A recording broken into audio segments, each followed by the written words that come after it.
আমার ব্যক্তিগত তরফ থেকে আমি অন্য জেলার মানুষ আসাম রাজ্যে আমার রাজ্য এবং জেলার পক্ষ থেকে সবাই জানাই আন্তরিক অভিনন্দন। আজকে জাস্ট আমি আলাপ করছি দীপঙ্করের সঙ্গে যে আমার অনেক পুরোনো কথা মনে হইতেছে আর কি। আজকে এরকম ট্রেনিং আমরা প্রচুর করেছি ত্রিপুরাতে, তো অভাব নাই। আমি 1980 থেকে এই সেক্টরে যুক্ত।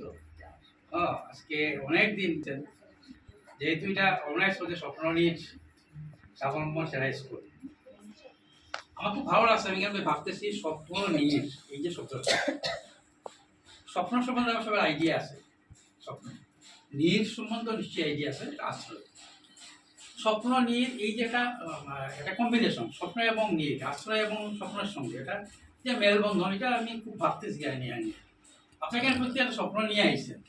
হ্যাঁ, প্রথম কথা হচ্ছে আপনার ইচ্ছা আছে এখানে কাজ করার, তারপরে একটা স্বপ্ন আছে প্রত্যেকের। আছে কিনা নাই প্রত্যেকের স্বপ্নটা? আমার সঙ্গে কথা হইলে ভালো লাগে। আমি এরকম কথা করে ট্রেনিং করাই, একদিন থাকবো যে আপনারা লক্ষ্যটা ঠিক রাখেন। এটা খুব কঠিন জিনিস দিদিরা, আমার 64+ চলে আমার এই জন্য।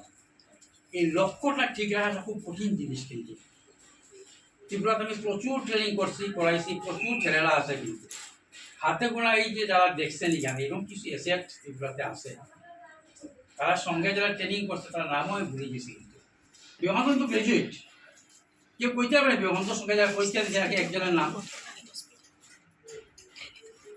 যা বিবেকানন্দের সঙ্গে বিএস থাকবো যে ভিড়ের মধ্যে হারাইবা না। আপনার সেন্টার করে যাতে ভিড় হয়, এই চেষ্টাটা হবে যে আমার একটা ভিড় থাকবে। যেটা আছে দীপঙ্কর তার সেন্টার করে ভিড় হয়েছে, কিন্তু সে কিন্তু ভিড়ের মধ্যে হারাইছে। আজকে অলোকেশ কিন্তু ভিড়ের মধ্যে হারছে না, বাকি কিন্তু হারাই গেছে। লাগে আপনারাও তারাই চিনেন না, তারাও আপনারাই চিনেন। আমিও ত্রিপুরাতে প্রচুর ট্রেনিং করাইছেন, কয়েকশো ট্রেনিং করাইছেন ত্রিপুরাতে। কানাচে কোনো জায়গা বাদ নাই। এরকম যারা এই বয়সের যারা মেয়েরা দীপঙ্কর জানে, প্রচুর ট্রেনিং করাইছেন। সেই কাজটা করবে। তবে আবার নমস্কার, ভালো লাগছে। আজকে বহুত কথা মনে হয়েছে আমার, যে চেষ্টা করবো যাতে ভিড়ের মধ্যে হারিয়ে না যায়।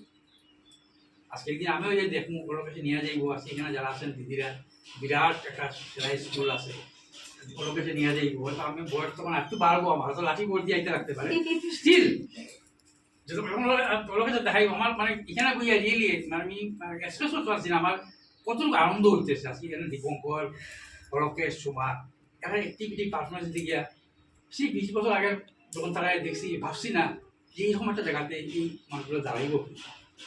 আজকে সাংঘাতিক ডিটারমিনেশন, ডেডিকেশন আছে এই দীপঙ্কর, এটা ভাবতে পারতো না। কিন্তু